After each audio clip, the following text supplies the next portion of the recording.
Ngayong araw, pinagdiriwang natin ang Feast of the Dedication of the Lateran Basilica in Rome. Ang St. John Lateran Basilica ay tinaguri ang simbahang palasyo ng Roma sapagkat ito ang katedral ng Santo Papa. Ito ang ina at ulo ng lahat ng mga simbahan sa Roma at sa buong mundo. Pinagdiriwang natin ang kapistahang ito sapagkat binibigyan nito ng halaga ang simbahan bilang templo at tahanan ng Diyos.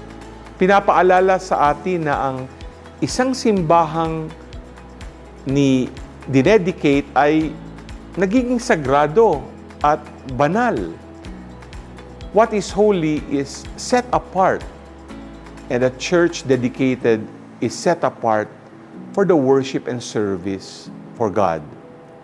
Ang simbahan ay maaari ring sumimbolo sa mga tao bilang katawan ni Kristo. We are made holy and being set apart as God's people. Pinapaalala sa atin ang kabanalan ng bawat miyembro ng katawan ni Kristo sapagkat tayo ay templo kung saan nananahan ang banal na Espiritu. We are God's people.